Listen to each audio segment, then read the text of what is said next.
నమస్కారం లైవ్ షోకి స్వాగతం. ముందుగా కొన్ని ఆసక్తికరమైన వీడియోలు చూద్దాం. This steel plant has been a long cherished dream of Andhra Pradesh, of the people of Kadapa, and finally because of the persuasion, because of the hard work, because of the dedication, commitment of none other than your beloved Chief Minister Shri Jagan Mohan ji, this project is going to see the light of the day. భక్తుల మనోభావాలను దృష్టిలో పెట్టుకొని ఎర్రకొండ మైనింగ్ను కూటమి ప్రభుత్వం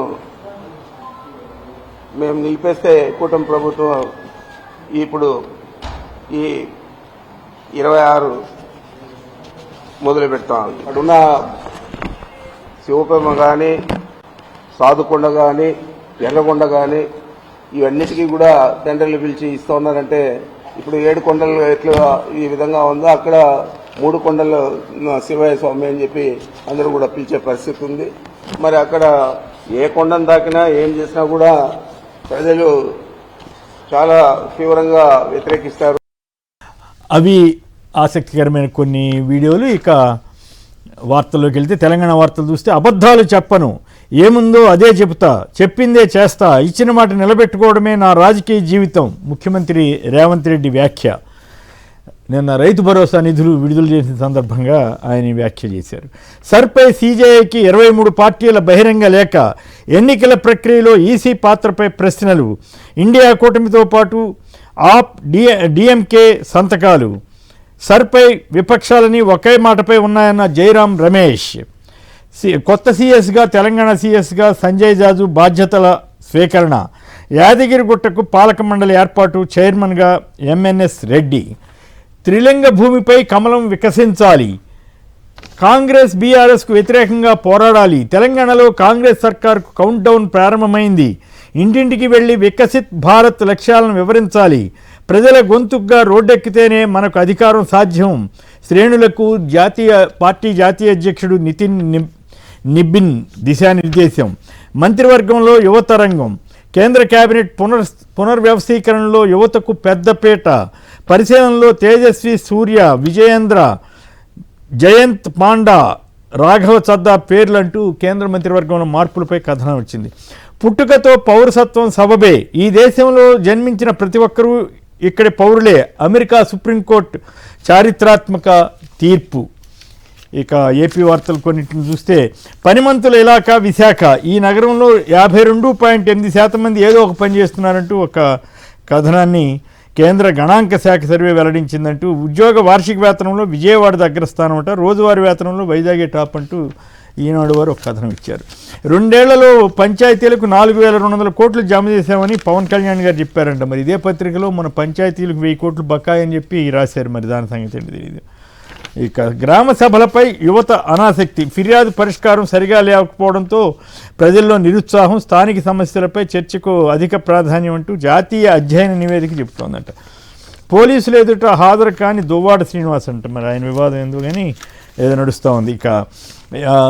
ఇంకా important వార్తల్లోకి వెళ్తే ఈ నెల వానలు లేవు దాదాపుగా, అంటే నిరాశాపూరితం. జూలైలోనూ తక్కువ వర్షపాతమే, జూన్లో 40% లోటు, జలసవ్వడు లేవి, జూలై నడుస్తున్న జాలలేని కృష్ణమ్మ, పరుగులెత్తని గోదారమ్మ. సో వీటి మీద మీడియాలో చాలా ఆందోళనకరమైనటువంటి వార్తలు వస్తున్నాయి. నాగార్జున యాదవ్ గారు మన అతిథుల్ని పరిచయం చేసుకున్న తర్వాత వరుసనే ఒక్కొక్క దాని మీద చర్చకి వెళదాం. సింగళూరి వెంకటేష్ గారు ప్రముఖ న్యాయవాది, అలాగే విశ్లేషకులు. శ్రీ నాగార్జున యాదవ్ గారు వైఎస్ఆర్ కాంగ్రెస్ పార్టీ అధికార ప్రతినిధి మనతోటి చర్చలో పాల్గొంటున్నారు. ముందుగా కృష్ణమ్మ, ఈ కృష్ణా గోదావరిలోకి వాటర్ రాకపోవటం, ఈ నెల కింద నెలగా జూన్ కానీ ఇప్పుడు జూలై కానీ వర్షాలు సరిగా లేకపోవడం మీద ఎలాంటి ఆందోళన వ్యక్తమవుతోంది, ప్రభుత్వం ఏ రకమైనటువంటి జాగ్రత్తలు తీసుకుంటున్నట్లుగా మీ దృష్టికి వచ్చింది? ముందుగా నాగార్జున యాదవ్ గారు సంక్షిప్తంగా. సో సాక్షి టీవీ ప్రేక్షకులకు, ప్యానెల్లో ఉన్నటువంటి పెద్దలకి ముందుగా నా నమస్కారం తెలియజేస్తున్నానండి. ఆంధ్రప్రదేశ్ రాష్ట్ర ప్రభుత్వంలో కూటమి ప్రభుత్వం అధికారంలోకి వచ్చిన తర్వాత గత ఏడాది కానీ ఈ ఏడాది కానీ పూర్తి స్థాయిలో కరువు ఛాయలు అలుముకున్నాయి. అయితే Last year అంత లేనట్టుంది పరిస్థితి కదా, ఏంటంటే last కొన్ని year అంత కొన్ని problem సామాజిక లేదు కదా, సమస్యలు last year కానీ బాగానే లేకపోతే పడింది. కొన్ని ఎల్లునో లాంటి ప్రభావాలు ఉన్నప్పుడు ప్రభుత్వం కట్ అయిందా? రైట్. వెంకటేష్ గారు చెప్పండి, ఈ కృష్ణా గోదావరిలో పూర్తి స్థాయిలో ప్రవాహం రాకపోవడం కొంచెం ఆందోళన కలిగిస్తోంది కదా, వర్షాలు కాస్త వెనకపడటం. వెంకటేష్ గారు మ్యూట్లో ఉన్నారు. వెంకటేష్ గారు మ్యూట్లో ఉన్నారు. ఏదో డిస్టర్బెన్స్ ఉంది. పర్వాలేదు, ఇప్పుడు మాట్లాడండి, బాగానే ఉంది. చెప్పండి సార్. అదే కృష్ణా గోదావరిలో నీరు ప్రవాహం ఇంకా మొదలు కాకపోవడం పూర్తి స్థాయిలో, కానీ కొద్దిగా కొన్ని వాగులు తప్ప, అక్కడక్కడ పడిన వర్షాలు తప్ప, ఓవరాల్గా ఈ జూన్లో వర్షపాతం 40% ఎంతో తగ్గిందని వార్త వచ్చింది. అట్లాగే జూలైలో కూడా పరిస్థితి అంత ఆశాజనకంగా లేదంటున్నారు. ప్రభుత్వం ఏ మేరకు జాగ్రత్తలు తీసుకున్నట్లుగా మీ దృష్టికి వచ్చింది? వెరీ గుడ్ మార్నింగ్ అండి. నమస్కారం. ముందుగా మీకు ప్యానెల్లో ఉన్నటువంటి సోదరులు అందరికీ కూడా వెరీ గుడ్ మార్నింగ్ సార్. వాస్తవంగా అనుకున్నంత విధంగా వర్షపాతం లేకపోవటం ఈ రాష్ట్రానికి ఒక శాపంలా మారిందేమో అని మాట్లాడుకోవాల్సిన పరిస్థితి. ఒక పక్కన ఏరువాక కార్యక్రమాలు మొదలు పెట్టారు రైతులు, రెండో వైపున ఏంటంటే తగినంత వాటర్ రిసోర్సెస్ ఏవైతే ఉన్నాయో ప్రత్యామ్నాయ ఏర్పాట్లు కూడా మనం చేయలేకపోతున్నాం. ఎందుకంటే పైనుంచి మనకి ఇంకా వాటర్ దిగువకి రాలేదు. కర్ణాటక నుంచి కానివ్వండి, గోదావరిలో నుంచి కానివ్వండి, అనుకున్న స్థాయిలో లేదా రాష్ట్ర ప్రజలకు కావాల్సిన స్థాయిలో వాటర్ అందుబాటులో లేదు. ఈ కార్యక్రమాలకు సంబంధించి ప్రత్యామ్నాయ ఏర్పాట్లు ఏం చేయగలుగుతారంటే పైనున్న రాష్ట్రాలతో మాట్లాడి కాస్త వాటర్ రిసోర్సెస్ ని పెంచుకునే విధంగా రాష్ట్రానికి సంబంధించిన అధికారులు ఈ పాటికి చర్యలు తీసుకోవాలి, తీసుకుంటారు కూడా. నేను అనుకోవడం ఖచ్చితంగా తీసుకుంటారు అనుకుంటున్నాను. లేకపోతే ప్రజల నుంచి తీవ్రమైనటువంటి వ్యతిరేకత వస్తుంది కాబట్టి ప్రభుత్వం తీసుకోవాల్సినటువంటి కార్యక్రమాలన్నీ కూడా తీసుకుంటారని నేను అనుకుంటున్నాను. ముఖ్యంగా అనుకున్న స్థాయిలో వర్షాభావాలు లేకపోవటం, వర్షపాతం లేకపోవటం ఒక రకంగా చెప్పాలంటే రైతులకి చాలా ఇబ్బంది కలిగించేటువంటి విషయం. మీరు ఎంత గ్రౌండ్ వాటర్ ఇచ్చినప్పటికీ కూడా వర్షాన్ని మించి వర్షం వస్తేనే తప్ప పంటలు ఆరోగ్యకరంగా పెరగవు అనేది అందరికీ తెలిసినటువంటి ఒక విషయం. అయితే దీన్ని ఏ రకంగా ప్రభుత్వం ముందుకెళ్తుంది ఈ కార్యక్రమం మీద, మరొకటి ఏంటంటే వ్యవసాయ శాఖ మంత్రి కానివ్వండి, లేకపోతే పక్క రాష్ట్రాలతో చర్చించే విషయంలో ముఖ్యమంత్రి గారు కానివ్వండి, ఈ పార్టీకి చర్యలు తీసుకోవాలి. మనం ఇంకొక 1 వీక్ వెయిట్ చేయాల్సినటువంటి పరిస్థితి ఉంది సార్. రైట్. నాగార్జున గారు చెప్పండి, తాజాగా అక్కడ ఉన్నటువంటి వాతావరణ పరిస్థితులు, రైతుల్లో ఏమైనా ఆందోళన ఉందా? ప్రభుత్వం నిర్దిష్టమైన చర్యలు ఏమైనా చేపట్టినట్లు మీ దృష్టికి వచ్చిందా? ప్యానెల్లో ఉన్నటువంటి పెద్దలకి, సాక్షి టీవీ ప్రేక్షకులకి మరొకసారి నమస్కారం తెలియజేస్తున్నానండి. ఆంధ్రప్రదేశ్ రాష్ట్ర ప్రభుత్వం అధికారంలోకి వచ్చిన తర్వాత, కూటమి ప్రభుత్వం అధికారం వచ్చిన తర్వాత గత ఏడాదైనా ఈ ఏడాదైనా సరే రైతులకు అంత సానుకూలమైనటువంటి వాతావరణం కనపడుతున్నట్టు కనిపించట్లేదు. మొదటి నుంచి కూడా దానికి ప్రధానమైన కారణం అంటే ప్రతిదానికి చంద్రబాబు నాయుడు గారిని విమర్శించాలి అనేటువంటి కారణం లేకపోయినా, దాంతోపాటు ఎక్కడ వర్షాలు పడకపోతే చంద్రబాబు నాయుడు గారిని విమర్శించడం ఏంది అని ప్రజలు అనుకోకపోయినా కూడా కొన్ని వాస్తవ పరిస్థితులు చెప్తారండి. ఈ ఒక పంట సంవత్సరంలో వర్షం ఎంత పడుతుంది అనేది వాతావరణ శాఖ వచ్చేటువంటి పరిస్థితి ఉంటుంది. దాంతోపాటు కేంద్ర ప్రభుత్వానికి సంబంధించినటువంటి అంశాల ప్రకారం ఎరువులు ఎట్లా వస్తాయి, విత్తనాలు ఎట్లా వస్తాయి, దానికి సంబంధించిన విక్రయం ఎట్లా ఉంటుంది, దీనికి సంబంధించినటువంటి వరకు దానికి ఎగుమతులు ఎలా ఉంటాయి, దిగుమతులు ఉంటాయి, ఏ పంటకి ఏ విధమైనటువంటి వ్యవహారం ఉంటుంది అనేది రాష్ట్ర ప్రభుత్వానికి ఒక క్లియర్ కట్గా ఒక ఐడియా ఉంటుంది. దాంతోపాటు ఏ ప్రాంతంలో ఏ పంట పండాలి, ఆ పంట యొక్క నేల యొక్క సారం ఎలా ఉంది, ఏ పంట వేస్తే ఆ ప్రాంతంలో దిగుబడి పెరుగుతుంది అనే విషయం పట్ల మనం రైతులకు ఒక ఆలోచన కూడా కలిగజేయాలి. అందుకనే విత్తు నుంచి విక్రయం దాకా ప్రతి గ్రామాన్ని యూనిట్గా తీసుకొని ఒక రాకెట్ ఇంధనం లాగా ఉండాలనే ఉద్దేశంతో ఆంధ్రప్రదేశ్ రాష్ట్రానికి రైతుకు ఒక రాకెట్ పవర్ ఇచ్చినట్లు జగన్మోహన్ రెడ్డి గారి హయాంలో రైతు భరోసా కేంద్రం అనేది పెట్టడం మాత్రమే కాదు, అక్కడ ఉన్నటువంటి ఒక వ్యక్తికి అగ్రికల్చర్ అసిస్టెంట్గా ఒక తర్ఫీదు పొందినటువంటి ఒక ప్రభుత్వ అధికారిని అక్కడ పెట్టారు. పెట్టిన తర్వాత ఒకవేళ కరువు వచ్చేటువంటి కార్యక్రమం జరుగుతుంది, కరువు వస్తే మనం సాగునీరు అందించగలుగుతామా, లేకపోతే బోర్వెల్ మీద మాత్రమే అక్కడ ఆధారపడగలుగుతామా? ఒకవేళ వర్షాధారితమైనటువంటి పంటలు మనం పండించలేనటువంటి పక్షంలో రైతులకి ఏ విధమైనటువంటి ప్రత్యామ్నాయ పంటలకి మనం మొగ్గు చూపించాలనే విషయం మీద ప్రతి గ్రామానికి ఒక ప్రణాళిక రచించాలనే ఉద్దేశంతో ఒక గ్రామ బడ్జెట్ లాగా తీసుకురావాలి. దానికి సంబంధించినటువంటి పంచవర్ష ప్రణాళిక ఏ విధంగా ఉందో ఒక గ్రామంలో కూడా వార్షిక పంట నివేదిక ఏర్పాటు చేయాలనేటువంటి ఒక గొప్ప విజన్తో జగన్మోహన్ రెడ్డి గారు ఈ రైతు భరోసా కేంద్రం ఏర్పాటు చేశారు.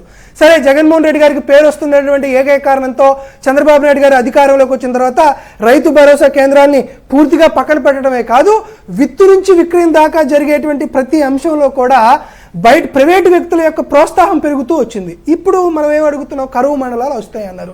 సరే, ఒకవేళ పొరపాటున ఎల్నీలో ప్రభావం ఉంటుందని ఈరోజు మీకో నాకో జర్నలిస్ట్గా అధికార ప్రతినిధిగా నాకో లేకపోతే వచ్చినటువంటి లాయర్ గారికో తెలియడం కాదు. ఆంధ్రప్రదేశ్ రాష్ట్ర ప్రభుత్వానికి ఈ దేశంలో ప్రతి ఒక్కరికి 6 నెలల ముందే వాతావరణ శాఖ అంచనా వేసింది.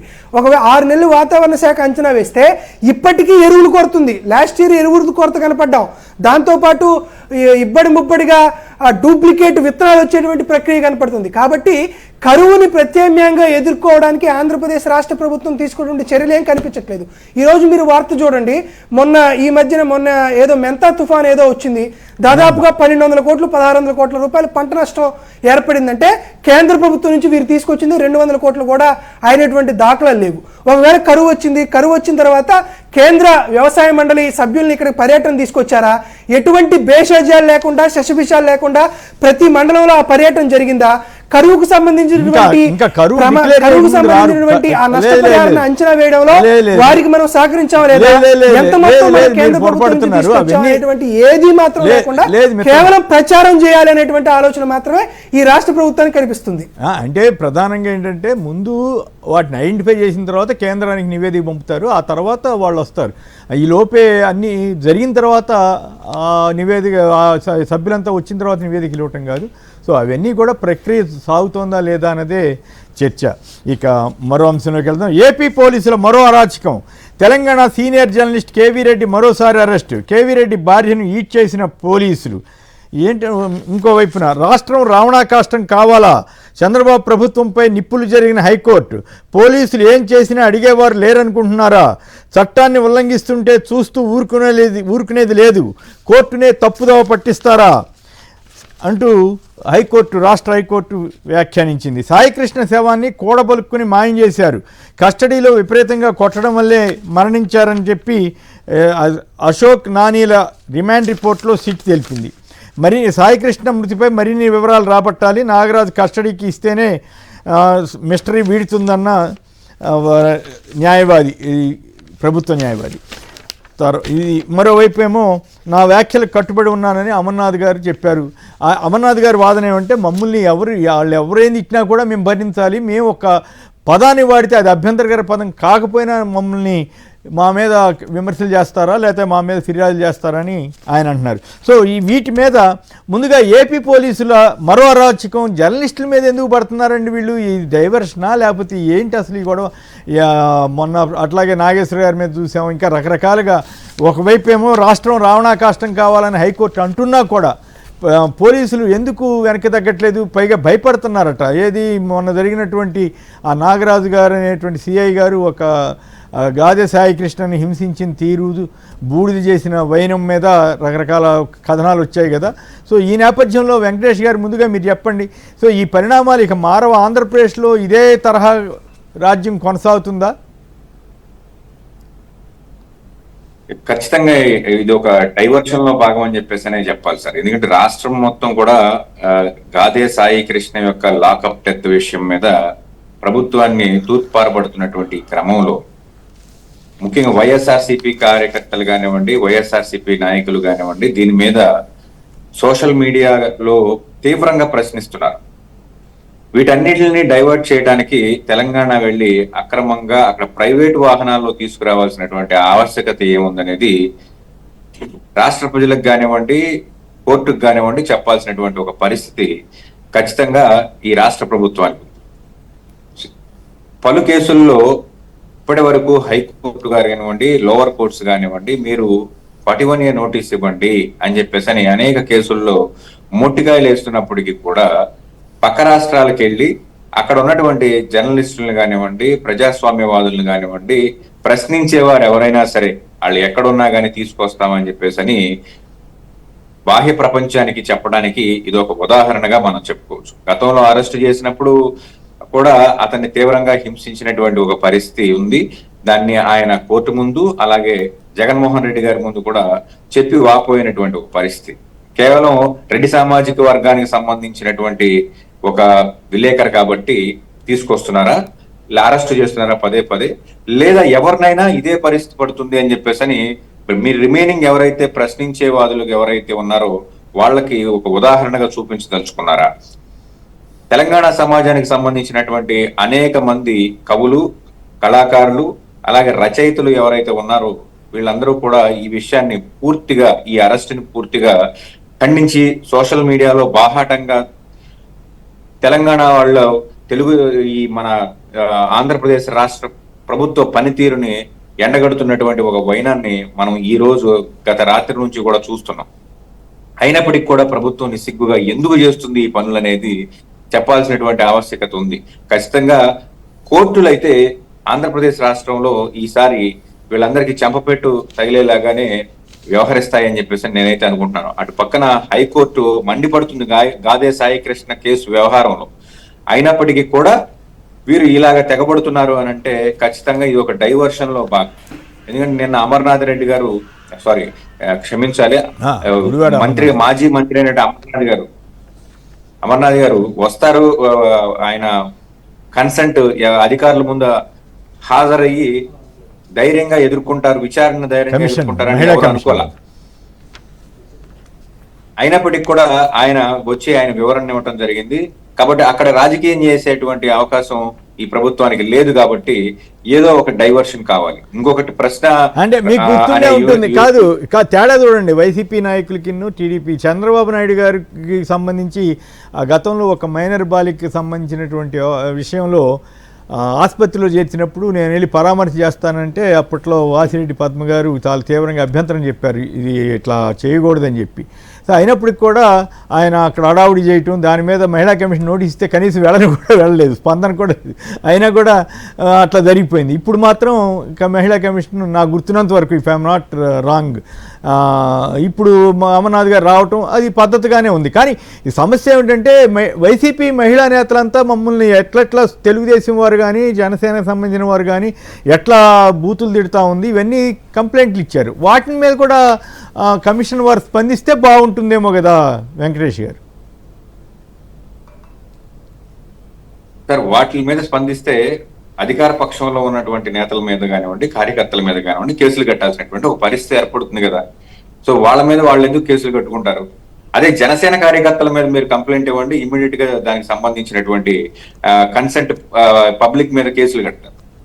నేను వాళ్ళు వాళ్ళ నాయకుడు వాళ్ళని పట్టించుకోడు కాబట్టి ఖచ్చితంగా వాళ్ళ మీద కేసులు కట్టడం, విచారణలు పిలవటం, ఇలాంటి కార్యక్రమాలు అయితే సక్సెస్ఫుల్ గా చేసి దాన్ని ప్రజాస్వామ్యంలో ప్రజలకు చూపిస్తారు, మేము చట్టాన్ని సక్రమంగా ముందుకు తీసుకెళ్తున్నామని చెప్పేసి. కానీ సొంత పార్టీ నేతల మీద ఇటువంటి కంప్లైంట్స్ వచ్చినా, ఎటువంటి వ్యాఖ్యలు చేసినా వాళ్ళు ముందుకు తీసుకెళ్లేటువంటి పరిస్థితి కనపడట్లేదు. అసలు పక్క రాష్ట్రాల నుంచి అరెస్టు చేసేటప్పుడు కొన్ని విధి విధానాలని చట్టపరంగా వీరు చేయాల్సి ఉంటుంది. గాదే సాయికృష్ణ విషయంలో ఏ రకంగా అయితే సొంత రాష్ట్రంలో చట్టాలను తొంగలో తొక్కి వీళ్ళు చేశారో, ఈ రోజు పక్క రాష్ట్రాల నుంచి తీసుకొస్తున్నటువంటి జర్నలిస్టుల మిత్రులు కూడా ఇటువంటి కార్యక్రమాలే జరుగుతాయా అని చెప్పేసి ప్రజలకి భయాందోళనకు గురవుతున్నారు సార్. రైట్.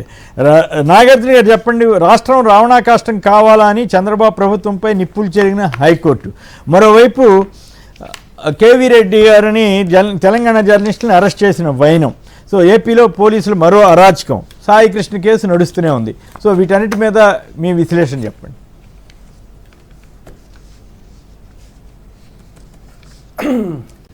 నమస్కారం అండి. తెలంగాణకు సంబంధించినటువంటి జర్నలిస్టు కేవీ రెడ్డి గారిని అరెస్ట్ చేయడం నిజంగా దుర్మార్గమైనటువంటి చర్య. సరే, ఎందుకు అక్కడ సింగళూరు వెంకటేష్ గారు మాట్లాడుతూ బహుశా ఆయన రెడ్డి సామాజిక వర్గ నేత జర్నలిస్ట్ కాబట్టి అరెస్ట్ చేశారు అని అంటే, జర్నలిస్ట్గానే చూస్తాం. ఒకవేళ సామాజిక వర్గాల ప్రాతిపదికన చూస్తే కొమ్మినేని శ్రీనివాసరావు గారిని అరెస్ట్ చేయకూడదు. కానీ కొమ్మినేని శ్రీనివాసరావు గారిని కూడా ఒక తీవ్రవాదిగా, ఉగ్రవాదిగా ఒక పెద్ద ముద్రీకరణ జరిగి ఇక్కడి నుంచి పోలీసులు పెద్ద ఎత్తున తీసుకొని వెళ్ళి సుదీర్ఘమైనటువంటి ఈ జర్నలిస్ట్ అనుభవంలో ఉండి, ఎందుకు చెప్తున్నానంటే మా ఫాదర్ కూడా జర్నలిస్ట్ కాబట్టి ఒక విషయం చెప్పాలి. ప్రజాస్వామ్యంలో నీకు అన్యాయం జరుగుతుందని ఏ దేవుడు కూడా చెప్పడు, చెప్పేది ఒక జర్నలిస్ట్ మాత్రమే అని నేను ఎక్కడో ఒక పుస్తకంలో చదివా. అసలు జర్నలిస్ట్ ఎవరైనా సరే ప్రభుత్వాన్ని, వారికి వ్యక్తిగతంగా ఏదైనా ఒక రాజకీయ పార్టీ పైన కాస్త ఇష్టాలు ఉన్నా కూడా ఒక ప్రభుత్వాన్ని ప్రశ్నించడం అనేది వారికి ఒక సామాజిక యొక్క బాధ్యత. నిజానికి ఆ చెక్ అండ్ బ్యాలెన్స్ సిస్టమ్ అనేది ప్రజాస్వామ్యంలో ఉండాలి. అలా ప్రశ్నించేదే కారణంతో కొమ్మినేని గారి పైన అరెస్టు చేసినా కానీ, లేకపోతే ఈశ్వర్ గారి మీద కేసులు పెట్టినా కానీ, సాక్షి పత్రిక పైన ఎడిటర్ మీద కేసు పెట్టి కానీ, ఇప్పుడు కేవీఆర్ గారిని అరెస్ట్ చేసినా కూడా దానికి ఒక పద్ధతి పాడు అనేది ఉంటుంది. ఒకవేళ నిజంగా కేవీఆర్ గారు ఏదన్నా ఒక అభ్యంతరకరమైన వార్తలు చేశారు, అతని మీద ఒక కేసు రిజిస్టర్ అయ్యిందని మనం నమ్ముదాం, అయితే అరెస్ట్ చేయాల్సినటువంటి అవసరం ఏంది? మనకి అర్నేష్ కుమార్ స్టేట్ ఆఫ్ బీహార్ అనేటువంటి ఒక తీర్పు ఉంది. ఈ తీర్పు ఏం చెబుతుంది? 7 సంవత్సరాల క్రితం కంటే తక్కువ శిక్ష పడేటువంటి కేసులో అరెస్ట్ అనేది మ్యాండేటరీ కాదు అని చెప్పింది కదా. ఆయన భయపడి పారిపోయి ఎక్కడికో విదేశాలకు వెళ్ళిపోయేటువంటి వ్యక్తి కాదు కదా, తీవ్రవాది కాదు కదా జర్నలిస్టు, తీవ్రవాది కాదు కదా విలేకరి. అంటే అతనికి ఒక 41 నోటీస్ ఇవ్వండి, విచారణకి రమ్మని చెప్పండి, విచారణకు వస్తే తను ఇచ్చినటువంటి దానిపైన సరిగ్గా లేకపోతే ఒకవేళ అరెస్ట్ చేసి కోర్టులో ప్రొడ్యూస్ చేయండి, ఆయన కూడా రిమాండ్ ఇవ్వకూడదని మెజిస్ట్రేట్కి సెక్షన్ 161 సిఆర్పిసిలో స్పష్టంగా మెకానికల్ రిమాండ్ ఇవ్వకూడదని స్పష్టంగా ఉంటుంది. అయినా కూడా కుటుంబాన్ని బెంబేరి తెచ్చే విధంగా కేవీఆర్ అరెస్ట్గా నేను చూడట్లా, ఆ జర్నలిస్ట్ కేవీఆర్ అరెస్ట్గా నేను చూడట్లా.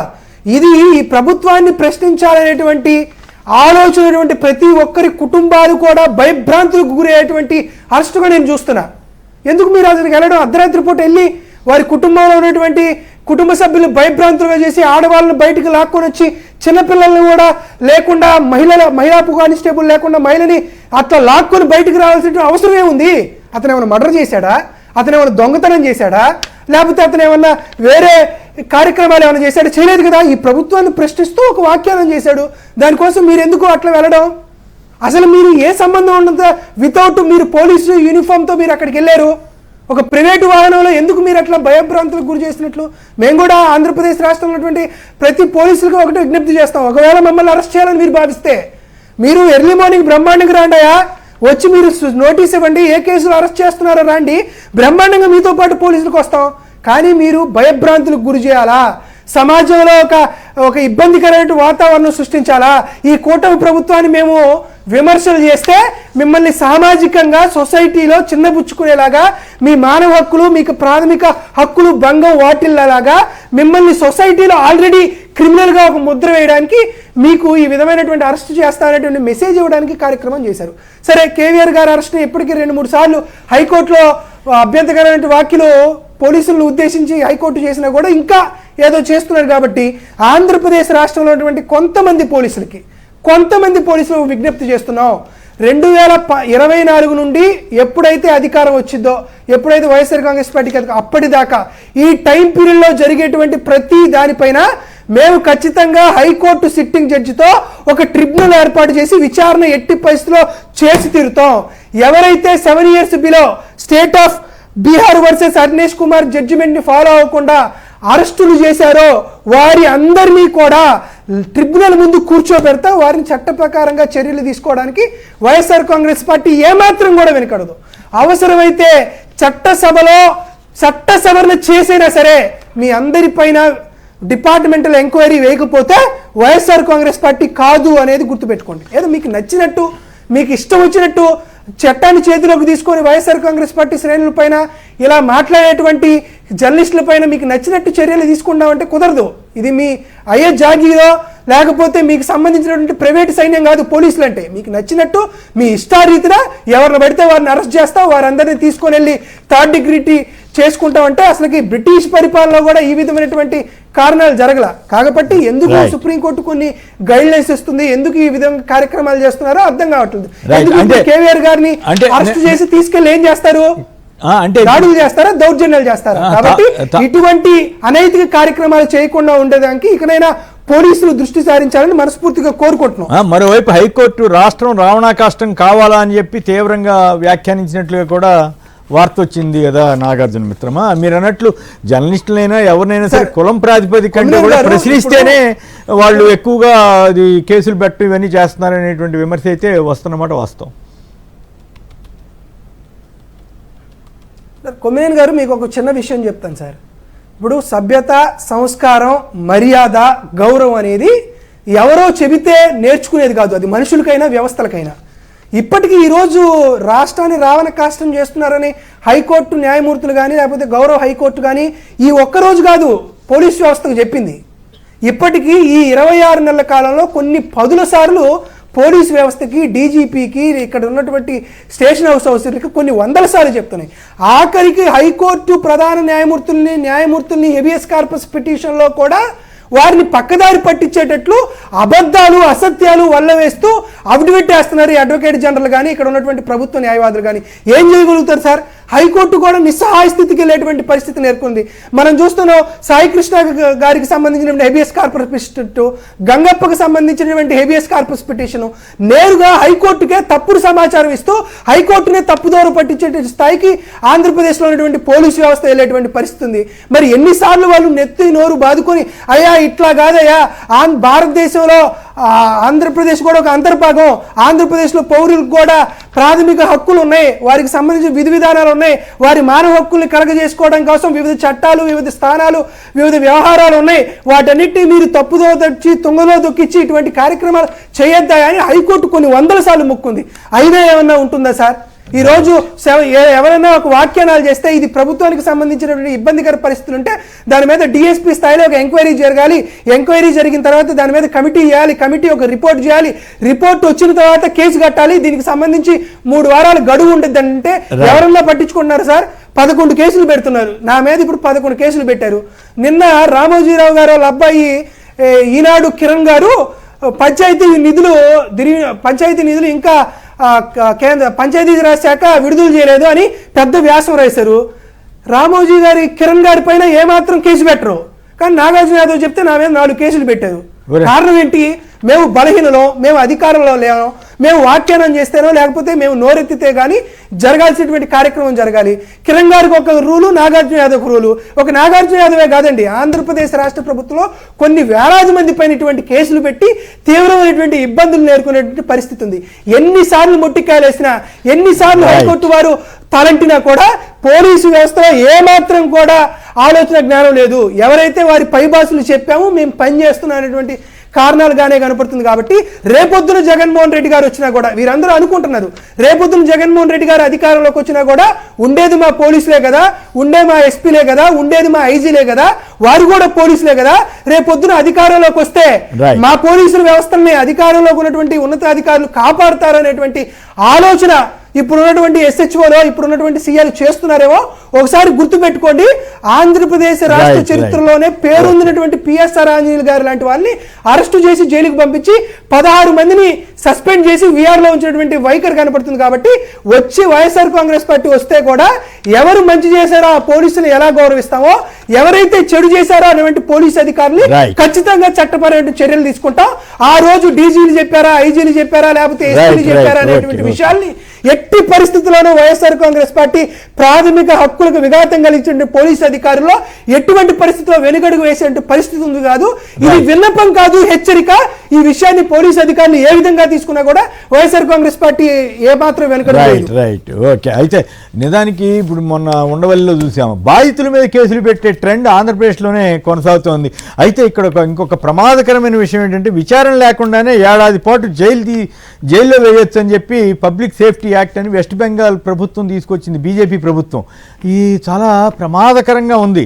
ఉత్తరప్రదేశ్లో నేను టైమ్స్ ఆఫ్ ఇండియాలో ఒక ఆర్టికల్ వచ్చింది, ఇప్పటికీ 289 మందిని ఎంతమందిని ఎన్కౌంటర్ చేశారట.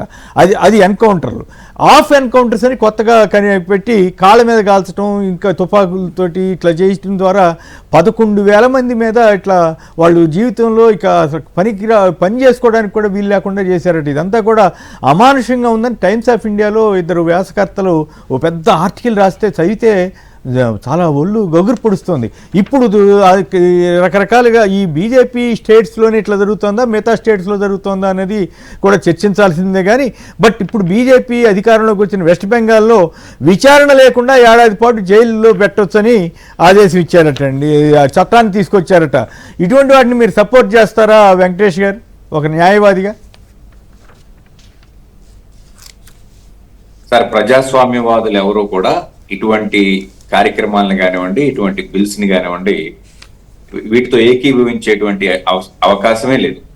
ముఖ్యంగా పశ్చిమ బెంగాల్ శాంతి భద్రతల సవరణ బిల్లు 2026 కింద వీరు ఏదైతే తీసుకొచ్చారో విచారణ లేకుండా ఏడాది పాటు జైలు శిక్ష అనేది ఇది పూర్తిగా కాన్స్టిట్యూషన్ ఇచ్చినటువంటి రైట్స్ కి వ్యతిరేకంగా జైలు శిక్ష కాదు సార్, జైల్లో ఉంచడం.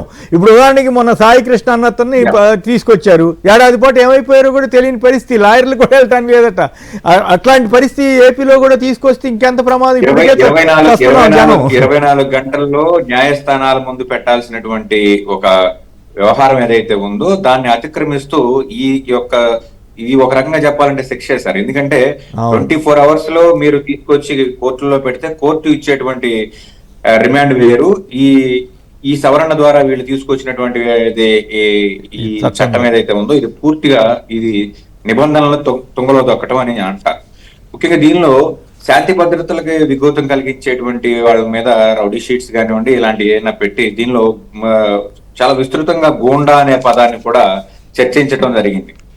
అలాగే శాంతి భద్రతల విషయంలో ఎవరైతే వ్యతిరేకంగా ఉన్నారో వీళ్ళందరినీ కూడా తీసుకొచ్చి ఎటువంటి అసాంఘిక కార్యక్రమాలు చేయకుండా వీళ్ళని లోపలేస్తామని చెప్పేసి అని అంటున్నారు. అంటే రాజకీయ ప్రత్యర్థులను కూడా ఇట్లా దీని కింద తీసుకొచ్చే ప్రమాదం చాలా ఎక్కువగా కనపడుతుంది కదా. మేము రాజకీయ కక్ష చేయమని చెప్పినప్పుడు మీరు ప్రభుత్వానికి వ్యతిరేకంగా అన్న తీసుకొచ్చి వాడి మీద గుండాను లేకపోతే మరొకటి ఒక అభియోగాలు మోపి లోపలేస్తే అసలు అడిగేటువంటి సమాజం ఎక్కడుంది సార్? ఈ రోజు ప్రశ్నిస్తే లోపలేస్తామని చెప్పేసి అని చట్ట ప్రకారమే లోపలేస్తామని చెప్పేసి చెప్పడానికి ప్రభుత్వం మా చేతిలో ఉంది కాబట్టి మేము ఎటువంటి చట్టాలనైనా కానీ పాస్ చేస్తాము, మీరు అడగడానికి హక్కు లేదు అనే విధంగా ఉంది. దీన్ని ఖచ్చితంగా సుప్రీంకోర్టులో ఛాలెంజ్ చేస్తారు. అక్కడ ఉన్నటువంటి రాజకీయవేత్తలు కానివ్వండి, ప్రజాస్వామ్యవాదులు కానివ్వండి దీన్ని ఎదరికెళ్లేటువంటి పరిస్థితి కాదు. ఇది ఒక్క రాష్ట్రంలో దీన్ని యాక్సెప్ట్ చేస్తే దేశం మొత్తం విస్తృతంగా దీన్ని ప్రచారం చేసి అందరూ కూడా దీన్ని అవలంబించేటువంటి పరిస్థితి ఉంది. అవును. అయితే ఇక్కడ ప్రతి రాష్ట్రంలో కూడా ఇది జరుగుతుంది.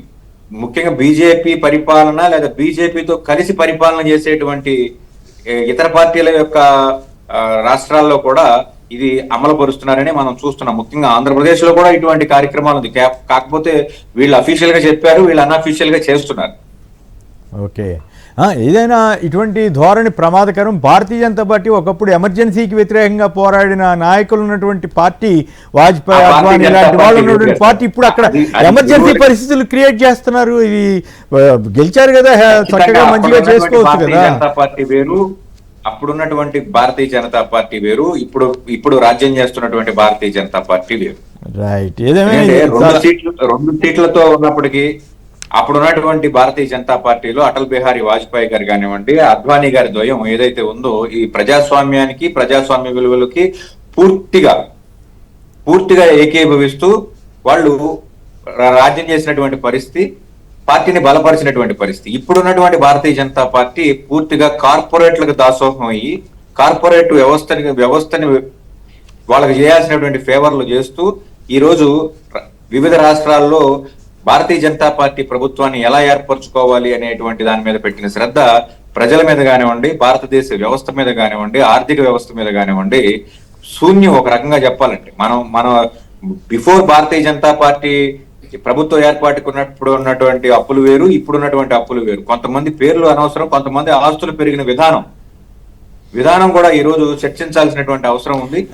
ఏదైనా కానీ ఈ పశ్చిమ బెంగాల్లో వచ్చినటువంటి ఈ చట్టం మిగతా రాష్ట్రాలకి సోకకుండా పాకకుండా ఇది ఒక వైరస్ లాగా ట్రీట్ చేస్తూ మనం అడ్డుకోవాల్సినటువంటి పరిస్థితి. రైట్, బాగా చెప్పారు. ఈయన ఎవరో చంద్రగిరి ఎమ్మెల్యే గారంట, టీడీపీ ఎమ్మెల్యే పులివర్తి నాని అంట, రిటైర్డ్ జడ్జిపై బండబూతులతో విరుచుకుపడ్డారంట. వాడి సంగతి చూస్తా అన్నాడు. 100 కోట్ల భూ కబ్జా వ్యవహారం బయటకు రావడంతో అక్కస్ అంటూ వార్త ఇచ్చారు. మరి ఇది ఇట్లాంటివి జరిగితే ఎంత ప్రమాదం. నేడు వైఎస్ జగన్ ప్రెస్ మీట్. రగిలిన రైతన్న, చంద్రబాబు సర్కార్ దగాపై దద్దరిల్లిన విజయవాడ ధర్నా చౌక్. 2 ఏళ్ల రాక్షస పాలనపై రైతులు, కౌలు రైతులు, రైతు కూలీలు తిరుగుబాటు. రాష్ట్రం నలుమూల నుంచి పోటెత్తిన రైతన్నలు. ఏమిటి నిన్న ఈ కౌలు రైతుల ఆందోళన కారణాలేంటి? వాళ్ళు ఈ స్థాయిలో ధర్నా చేయటం కానీ, మరోవైపు మామిడి రైతులు కూడా చంద్రబాబు రైతు ద్రోహి అంటూ వాళ్ళు విమర్శించడం, భూమి కోసం న్యాయ పోరాటం చేస్తామని ఉండవల్లి రైతులు స్పష్టీకరించడం, పెనుమాక వీళ్ళంతా కూడా ఉండవల్లి పెనుమాక రైతులు. సో ఇవి మరోవైపు ఉద్యోగులు ఆర్థికంగా నష్టపోతున్నారని చెప్పి బొప్పరాజు వీళ్ళంతా కూడా ఆందోళనకి సన్నద్ధమవుతుండడం. సో ఈ వివిధ వర్గాలు, ప్రత్యేకించి రైతు వర్గాల్లో వ్యక్తమవుతున్నటువంటి ఆందోళన కారణం ఏంటి, నిన్న జరిగిన ధర్నా, వీటన్నిటి మీద నాగార్జున గారు.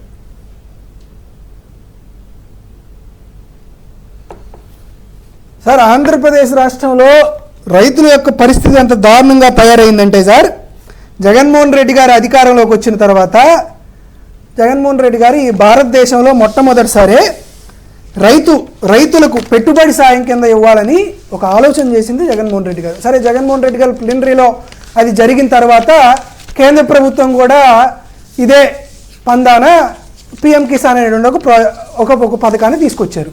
సరే, వాస్తవానికి ఇంప్లిమెంట్ చేసింది నరేంద్ర మోదీ గారు అయినా కానీ అసలుకి రైతులకు పెట్టుబడి సాయం కింద కొన్ని పథకాలు ఇవ్వాలి అనేటువంటి ఆలోచన చేసింది మాత్రం జగన్మోహన్ రెడ్డి గారు, ఎవరు వద్దనుకున్నా కాదనుకున్నా.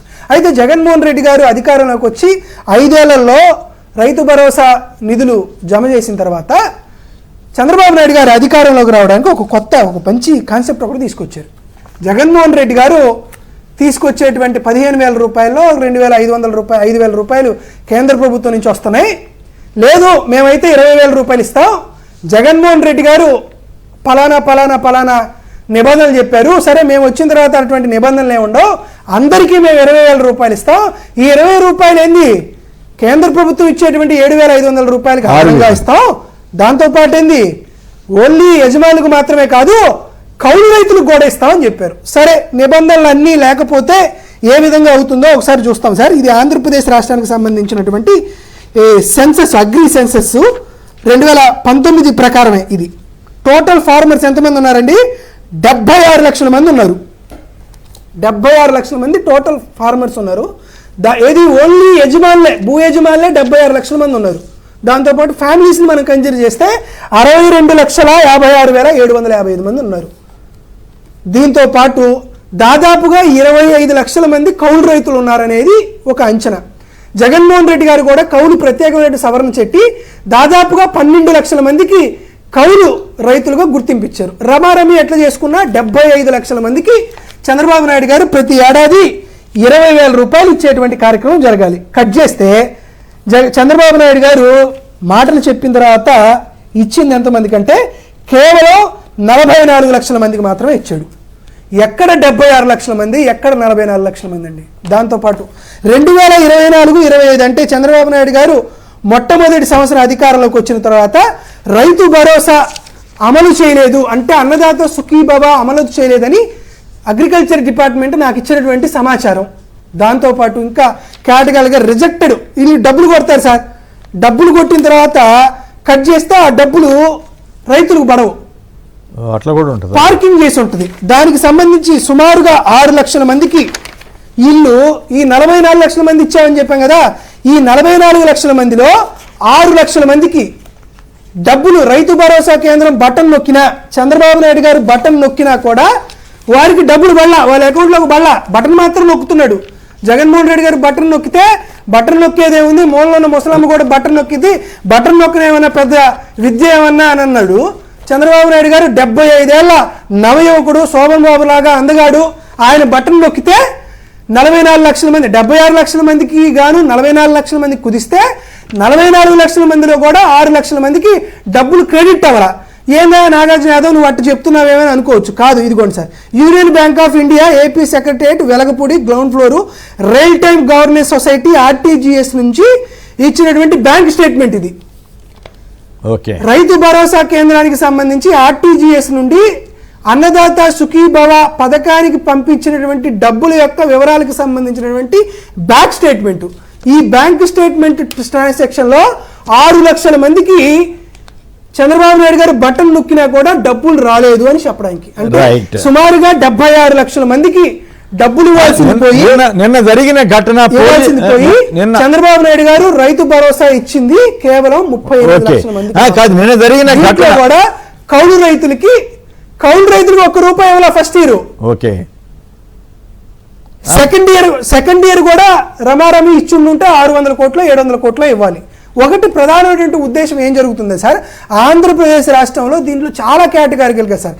ఆంధ్రప్రదేశ్ రాష్ట్రంలో 12% జనాభాకి 42% ల్యాండ్ అనేది వాళ్ళ హ్యాండ్ ఓవర్లో హోల్డింగ్లో ఉంది. సో ఇప్పుడు మనం దానికి సంబంధించినటువంటి కౌలు రైతుల్ని మనం గుర్తింపు చేయాలంటే ఈ రాష్ట్ర ప్రభుత్వానికి మనీ కాదు కావాల్సింది, మానవత్వం కావాలి.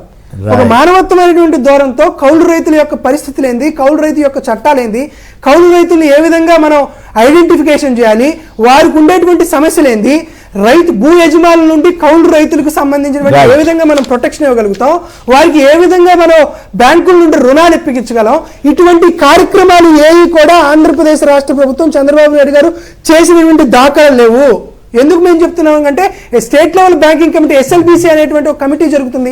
ఆ SLBCలో కౌలు రైతులకి ఎన్ని రుణాలు ఇస్తామనే విషయం పైన మనం బార్గెనింగ్ కెపాసిటీ ఆంధ్రప్రదేశ్ రాష్ట్ర ప్రభుత్వం తెలియదు.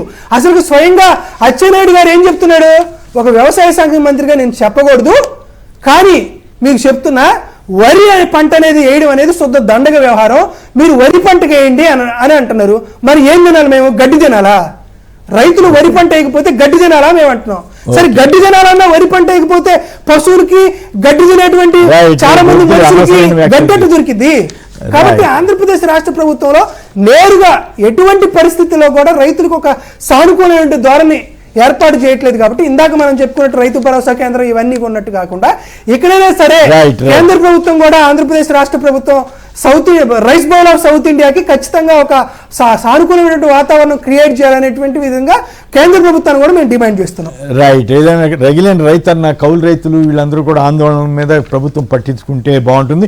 మల్లన్నకు మోసం. రాయలసీమలోని ప్రసిద్ధ శైవ క్షేత్రం మల్లయ్య కొండలో మైనింగ్కు చంద్రబాబు సర్కార్ పచ్చజెండా.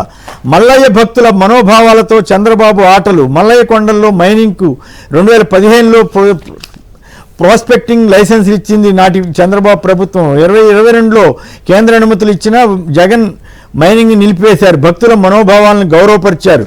ఇది ఆశ్చర్యంగా ఉంది. ఇక్కడ సింహాచలం కొండల్ని డేటా సెంటర్ల పేరు మీద ఇస్తున్నారు, ఇక్కడేమో మల్లయ్య కొండ అంట చిత్తూరు జిల్లాలోన అన్నమయ్య జిల్లా తంబలపల్లి నియోజకవర్గంలో ఉంటుంది. తర్వాత సర్వహక్కులు ప్రాజెక్టుకు భూ కేటాయింపులపై కీలక నిర్ణయం. గతంలో ఉన్న నిబంధనల మార్పు, రాయితీ మార్కెట్ విలువ కేటాయిస్తే నిర్వహణ హక్కులు ప్రభుత్వానికి. గతంలో ఇప్పుడు 22A జాబితాలోని సంబంధిత భూములు ఇప్పుడు ఏకంగా కంపెనీలకు నేరుగా అమ్మేయచ్చు. నిషేధ జాబితాలు లేకుండా నిబంధనలు సడలింపు. మరి పర్యాటకంతో పాటు అన్నిటికీ కేటాయింపులంటూ కొత్తది ఇచ్చారు. మరి ఇది ఎంతవరకు మంచిదా కాదా అనేది దాని మీద స్పష్టత రావాల్సి ఉంది. మనోళ్ళే ఇచ్చేయండి, కేటాయించిన భూములకు డబ్బు కట్టకపోయినా రిజిస్ట్రేషన్ చేయాల్సిందేనని తాజాగా ఓ జీవో ఇచ్చారట. విలువైన ఖనిజ నిల్వలకు మ్యాపింగ్ చేయండి అని చంద్రబాబు గారు ఆదేశాలు ఇచ్చారట. మరి ఆదేశాలు పద్ధతిగా ఇస్తే సంతోషమే, దానికి ఏమీ అభ్యంతరం పెట్టక్కర్లేదు. కార్పొరేట్ల కోసమే డేటా సెంటర్లు అంటూ ప్రజలకు ఇచ్చిన వార్తలో రాయితీల నిమిత్తం డేటా సెంటర్లు ప్రధానంగా కార్పొరేట్ల సేవకే పనిచేస్తాయి. వీటికి ఇచ్చిన సబ్సిడీలు పన్ను రాయితీలు మొత్తం ఏపీలో 44,000 కోట్లట. 2050 అంటే 2047 విజన్ అంటున్నారు కదా, 2050 దాటిన తర్వాత కూడా రాష్ట్ర ప్రభుత్వానికి ఈ డేటా సెంటర్ల ద్వారా ఒక్క ఆదాయం రాదట. క్రిటికల్ ఇన్ఫ్రాస్ట్రక్చర్ కింద కూటమి ప్రభుత్వం వెల్లడి చేస్తూ విశాఖ నగరానికి నీరు ఇవ్వాలా, డేటా సెంటర్లకు నీరు ఇవ్వాలా అనే పరిస్థితి వస్తే డేటా సెంటర్లకే అన్న రీతిలో ప్రభుత్వం వీడియోల ద్వారా వాదన వెళ్లడం చూస్తే కార్పొరేట్ల సేవలో తరిస్తోందని ప్రజాశక్తి రాసింది. సో దీని మీద ఈ భూములకు సంబంధించి ఈ కొండలకు సంబంధించినటువంటి అంశం మీద చర్చలోకి వెళ్దాం. వెంకటేష్ గారు చెప్పండి, కొండలు భూములు ఈ రెంటి మీద సంక్షిప్తంగా మీ వ్యాఖ్య చెప్పండి. చాలా విచిత్రమైనటువంటి ఒక వ్యవహారం ఆంధ్రప్రదేశ్ రాష్ట్రంలో జరుగుతుంది. ఈ జీవో 395 ఏదైతే ఉందో ఇది ప్రజా వ్యతిరేకత కూడగట్టుకునే విధంగా ఉంది.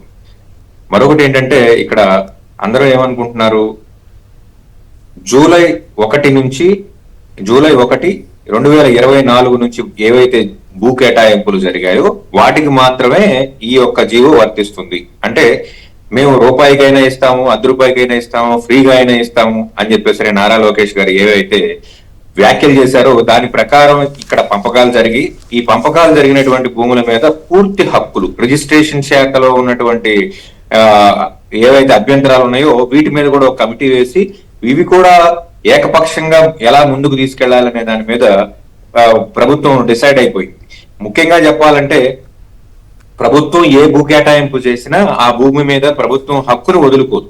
మీరు డెవలప్ చేయాలి, డెవలప్ చేయకపోతే సర్టైన్ టైంలో డెవలప్ చేయకపోతే దాని యొక్క అభివృద్ధి ఫలాలు ప్రభుత్వానికి కానివ్వండి ప్రజలకు కానీ ఉపయోగపడకపోతే మళ్ళీ వెనక్కి తీసుకుంటాము అనేటువంటి ఒక క్లాజ్ పెట్టి మాత్రమే ఈ రాష్ట్రంలో ఉన్నటువంటి భూముల్ని సబ్సిడీ ధరకి పారిశ్రామికవేత్తలకు కానివ్వండి, ఔత్సాహిక పారిశ్రామికవేత్తలకు కానివ్వండి, పెద్ద పెద్ద కంపెనీలకు కానివ్వండి ఇవ్వటం జరుగుతుంది.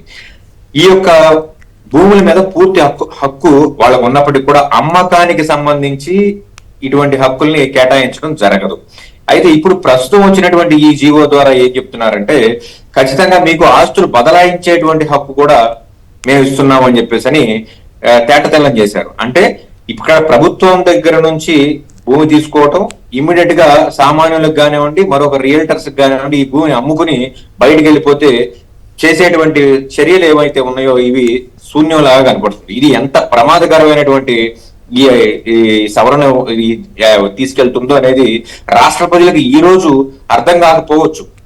రేపొద్దున చట్టపరమైన చిక్కులు ప్రభుత్వాలు మారి మీకు భూమి కేటాయించింది ఒక సాఫ్ట్వేర్ పార్క్ కి, మీరు ఇక్కడ రిసార్ట్స్ కి, ఇవి కాకుండా మీరు భూమిని అమ్ముకుని సొమ్ము చేసుకుని ఆంధ్రప్రదేశ్ రాష్ట్రం యొక్క ప్రజల భవిష్యత్తును దిగమింగి మీరు ఏ విదేశాలకో పక్క రాష్ట్రాలకో పారిపోతే కొనుక్కున్న వాడు ఏమంటాడంటే నేను డబ్బులు ఇచ్చి కొనుక్కున్నాను కాబట్టి గవర్నమెంట్ ఆథరైజ్డ్ రిజిస్ట్రేషన్ చేసింది కాబట్టి నాకు దీనికి ఏం సంబంధం లేదంటారు. అమ్ముకున్న వాడే ఇక్కడ దొరకడు. కానీ అల్టిమేట్ గా భూమి మాత్రం ఇచ్చినటువంటి ఉపయోగకరమైనటువంటి పనులకు కాకుండా రియల్ ఎస్టేట్ వ్యాపారానికి ఇది దోహదపడుతుంది. నేరుగా ప్రజల యొక్క ఆస్తుల్ని ధ్వంసం చేయటంలో, ప్రజల యొక్క భవిష్యత్తును ధ్వంసం చేయటంలో చాలా కీలకమైనటువంటి ఘట్టం ఇది ఒక రకంగా చెప్పాలండి. రైట్, బాగా చెప్పారు వెంకటేష్ గారు. ఇక నాగార్జున గారు సంక్షిప్తంగా మీరు కూడా దీని మీద విశ్లేషించండి. కొండలు భూములు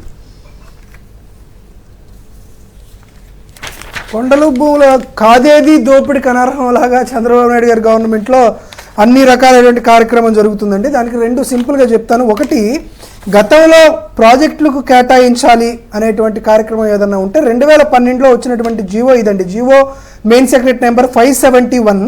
ఇది సెప్టెంబర్ 14, 2012 ఇచ్చారు ఈ జీవో ప్రకారం అమ్ముకోవడానికి కుదరదు. అమ్ముకోవడానికో, ట్రాన్స్ఫర్కో, లీజ్కో, సేల్కో కుదరదు. అయితే ఈ జీవోని సవరించమని టూరిజంకు సంబంధించిన వాళ్ళు ఒక లేఖ రాస్తే చంద్రబాబు నాయుడు గారి ప్రభుత్వం నిన్న జీవో నెంబర్ 395 ఇచ్చి సేలింగ్కి, ట్రాన్స్ఫర్కి, అమ్ముకోవడానికి అన్ని రకాలైనటువంటి ఉత్తర్వులు ఇస్తూ ఈ జీవో రిలీజ్ చేశాడు.